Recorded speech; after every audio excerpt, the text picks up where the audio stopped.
Mesdames, Mesdemoiselles et Messieurs, bonsoir sur Auteur Spirituel, la chaîne que nous dédions aux causeries d'ordre spirituel et religieuse. Il y a un certain temps que nous ne sommes pas venus là-dessus, en réalité. Cela fait un peu trop longtemps. Oui, cela fait un peu trop longtemps, nous vous faisons bien trop attendre. Nous étions en train, la toute dernière fois que nous nous sommes arrêtés sur notre chaîne, nous étions en train de traiter d'Apocalypse 12 et nous vous avions promis de revenir le plus vite possible, mais cela fait environ un mois que nous ne sommes pas revenus. Et cela a dû probablement créer une certaine attente. Et nous espérons que notre public, si peu soit-il en réalité, est en train de nous attendre. Eh bien, nous y revoilà. Euh, La dernière fois que nous sommes venus sur la chaîne, nous vous avions présenté Apocalypse 12 dans son ensemble et nous vous avons promis de revenir sur l'ensemble des sujets, sur l'ensemble des séquences qui constituent ce chapitre. Euh, En réalité, l'Apocalypse 12 se présente dans son ensemble comme nous vous l'avons dit, je crois, dans notre introduction. Oui, il se présente comme disons, le seul chapitre de la Bible qui présente l'histoire du salut dans son ensemble. S'il est quelque part, ça nous croyons vous l'avoir dit, nous vous faisons tout juste un rappel, d'autant plus que cela fait quelque temps que nous ne sommes pas revenus là-dessus. S'il est un seul livre ou même un seul chapitre de la Bible qui présente l'histoire du salut, dans, je dirais, sa totalité, c'est Apocalypse 12. Nous avons euh, décelé cette séquence dans Apocalypse 12, mais on pourrait en faire un peu bien plus. Ouais. Nous pourrions même faire une quatrième séquence, mais nous n'en tenons pas compte pour la simple bonne raison que nous nous tenons euh, à un contexte bien précis.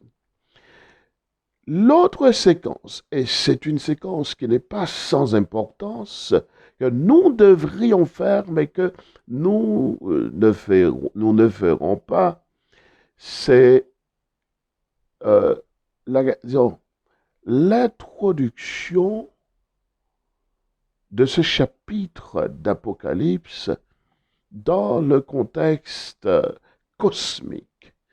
Dans un contexte cosmique, un contexte qui n'est pas sans importance, parce qu'on ne peut pas parler d'Apocalypse 12 en réalité, d'autant plus que je vous dis que le seul chapitre, enfin qu'il est le seul chapitre de la Bible qui, qui présente, qui narre l'histoire du salut dans son entièreté, dans sa totalité.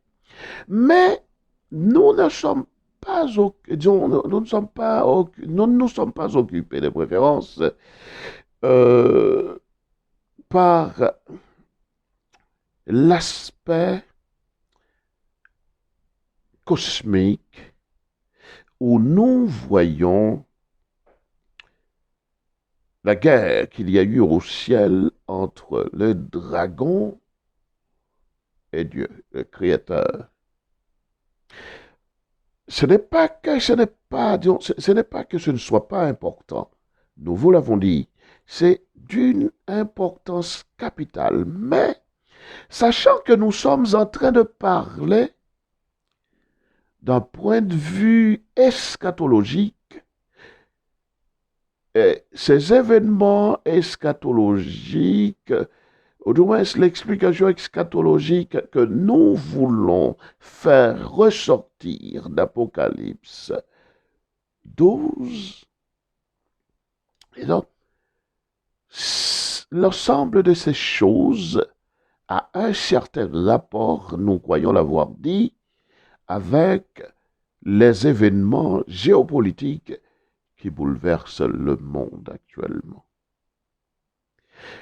C'est parce que nous nous contentons de traiter de la question eschatologique que nous ne nous intéressons pas, du moins pour le moment, du contexte cosmique. Alors, étant donné que nous avions déjà dans notre dernière vidéo sur la question, puisque nous avions déjà traité de l'aspect général du chapitre, aujourd'hui nous allons commencer par le tout premier point. Le tout premier point fait état de quoi exactement? Eh bien, il est fait état d'une femme qui est enveloppée du soleil et sous les pieds de laquelle se trouve la lune et sur la tête aussi de qui se trouvent 12 étoiles, une couronne de 12 étoiles. Cette femme portait un enfant. Elle était en travail, nous disent certaines versions. Il y en a d'autres qui parlent de l'accouchement. Effectivement, c'est une autre façon de dire les choses. Mais si l'on doit s'arrêter un petit peu sur la question de la description, à savoir que cette femme est vêtue du soleil et qu'elle a la lune sous ses pieds et une couronne de 12 étoiles, parce que dites-vous bien que c'est extrêmement important aussi que nous nous arrêtions, pour peu que nous puissions le faire, mais que nous nous arrêtions sur la métaphore, sur, dirions-nous, sur les figures que nous trouvons dans cette description. Le soleil, c'est l'astre principal qui éclaire, effectivement. Puis nous avons la lune qui est sous les pieds de la femme. La lune éclaire aussi, mais dans une autre mesure, dans une autre dimension. Nous pourrions, dans une certaine mesure, parler de la prédominance de la luminosité du soleil. Puis, nous avons de la lumière également que projette la lune qui se trouve sous les pieds de la femme. Donc, cette lumière, c'est-à-dire le soleil dont la femme est enveloppée, signifie que cette femme-là, dont nous croyons avoir dit ce qu'elle représentait dans la séquence précédente, eh bien cette femme-là, elle est porteuse de lumière. Elle est porteuse de choses à savoir. C'est ça la lumière, d'ailleurs, oui, des choses à savoir. Elle vient pour éclairer tout le périmètre qui se trouve sous sa sphère. Cette lumière, c'est la lumière divine, la lumière, qui émane de Dieu. Elle est porteuse de cette lumière-là, cette femme. Et quant aux 12 étoiles qui sont dans la couronne qu'elle porte sur sa tête, ces 12 étoiles, euh, d'après la figure d'allusion, mais nous avons une métaphore aussi là-dedans, d'après cette figure d'allusion, disons, ces 12 étoiles feraient probablement penser aux 12 fils de Jacob. Mais si nous parlons des 12 fils de Jacob, un certain nombre de gens pourraient croire qu'il ne s'agit que de l'Israël physique, tout simplement. Mais attention, nous allons essayer également de faire, disons, les différents va-et-vient qu'il faut pour comprendre qu'il ne s'agit pas que d'Israël. Oui, l'Israël physique, effectivement, joue un rôle extrêmement important en ce sens que le salut est venu,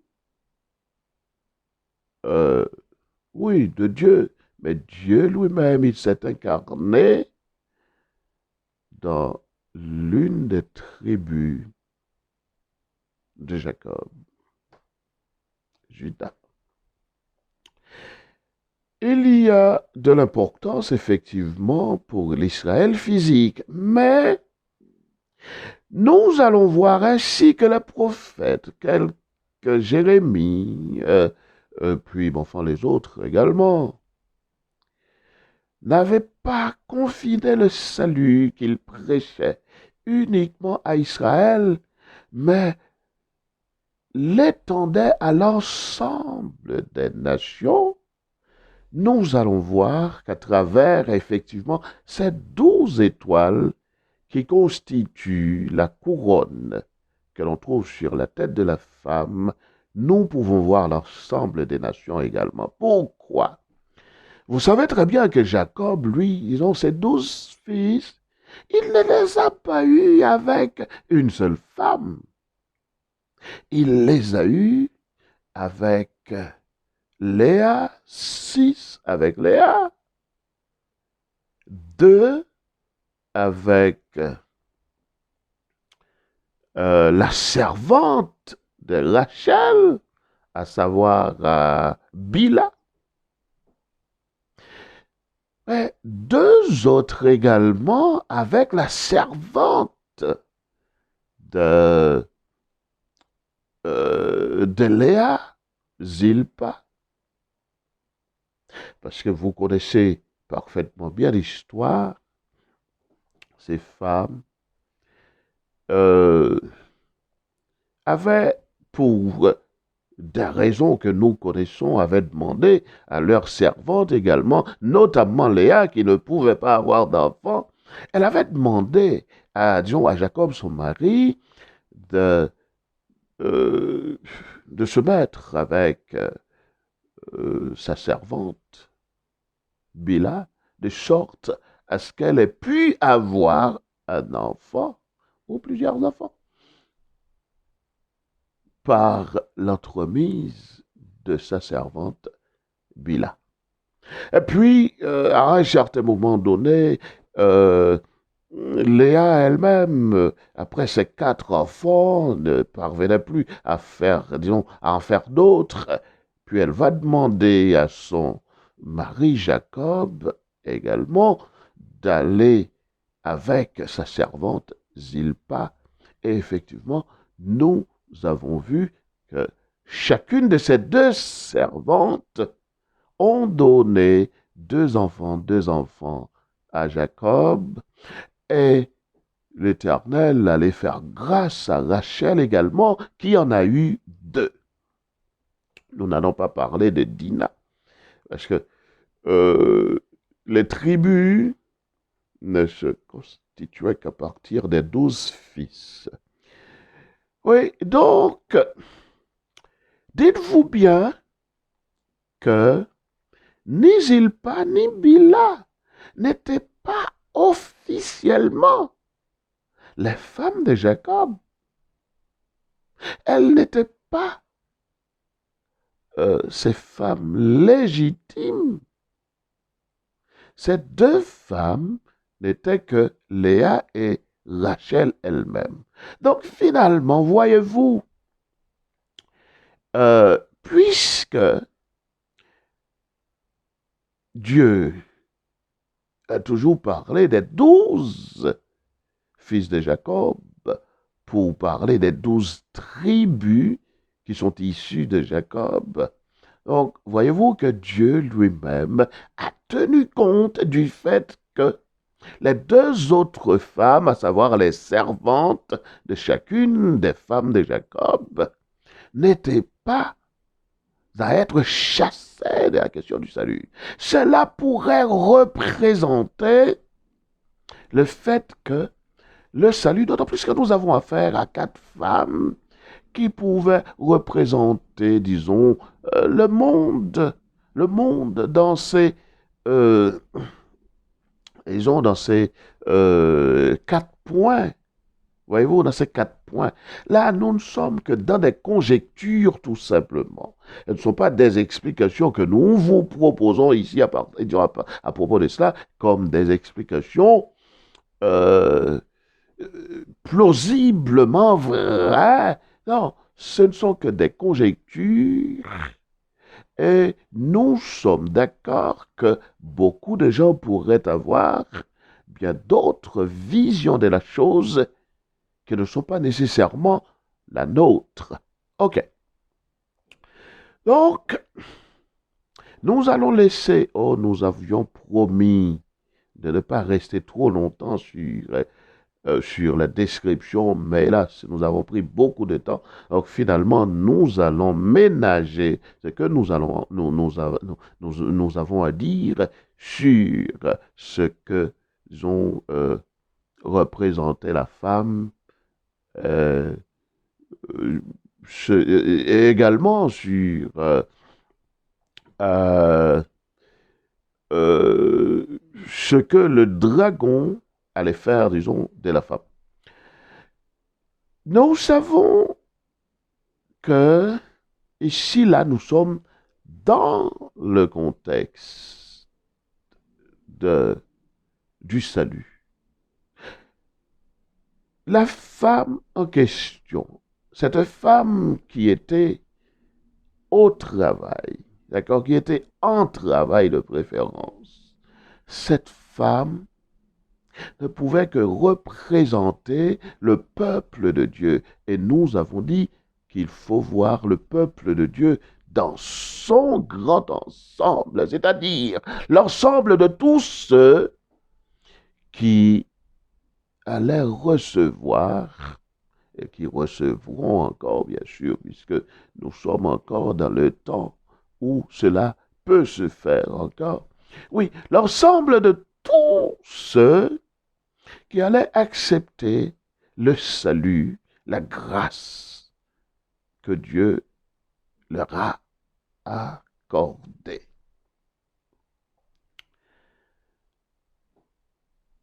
Dans le texte, nous pouvons penser, effectivement, parce qu'il y a un contrepoint. Le contrepoint, c'est, disons, ce procédé littéraire. Il consiste à présenter les choses un peu à la manière disons, de la syllèpse, qui est une figure rhétorique. Il consiste à faire voir un double sens pour un seul et même élément, un seul et même mot, voyez-vous, pour un seul et même référent. Donc, la femme, telle qu'elle se présente dans le texte, peut symboliser à la fois Marie elle-même, qui portait l'enfant Jésus, que le dragon voulait dévorer dès sa naissance. Dans un premier temps, cela signifie ça. Mais dans un autre temps, et cela a rapport avec la figure de style, à savoir la grande métaphore, disons, de la femme enveloppée par le soleil que nous avons vue, de laquelle nous avons parlé. Donc cela nous laisse voir qu'il s'agit, par extrapolation, qu'il s'agit disons, du peuple de Dieu. Tout comme, dans un certain sens, les théologiens ont tendance à parler de l'Église également. Oui, effectivement, cela signifie l'Église. Donc, l'ensemble, mais qu'est-ce donc que l'Église? C'est l'ensemble des gens qui acceptent Dieu et son projet de salut pour l'humanité. Donc, que va-t-il donc se passer? Eh bien, c'est que cette femme qui était enceinte et en travail, c'est-à-dire sur le point d'accoucher, le dragon s'était posté devant elle de manière à dévorer son enfant. Et nous connaissons très bien l'histoire à travers tout ce que nous savons de Jésus-Christ, tout ce que les évangiles nous ont dit sur la naissance de Jésus et sur les persécutions, ou plutôt le plan qui était tramé par euh, Hérode, dit-on, oui, pour faire tuer Jésus. Mais, attention, il n'y a pas que l'enfant. C'est pour cela que nous avons ce double sens. Il y a le fait réel, c'est-à-dire le fait vrai, c'est-à-dire cette femme qui est Marie, qui accoucha et dont le diable voulait dévorer, assassiner son fils. Et puis, il y a dans un contexte figuré l'Église, c'est-à-dire le salut que le Christ lui-même, que l'enfant devait apporter au monde. Donc, si cet enfant, vous voyez le lien qu'il y a entre le fait vrai et ce que cela représente dans la conception du salut. Donc, si le diable était parvenu à dévorer le Christ, à assassiner, à faire tuer Jésus, à faire tuer l'enfant Jésus, avant le temps dévolu par Dieu pour que Jésus soit allé à la croix, si cela s'était passé avant, à l'enfance de Jésus, comme le diable l'avait fait, il y aurait eu une fin soudaine de la question du salut. Mais Dieu, quand il exécute son projet, quand il exécute son plan, personne ne peut faire échec à ce qu'il décide. Ainsi donc, le diable a échoué. Voyez-vous, il a échoué dans son projet.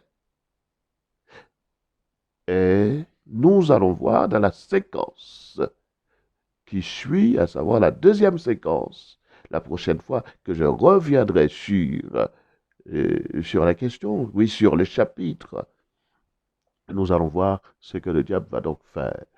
Donc ça, c'était la première séquence, la toute première séquence de ce grand chapitre, voyez-vous, de cette histoire qui nous est relatée dans Apocalypse 12.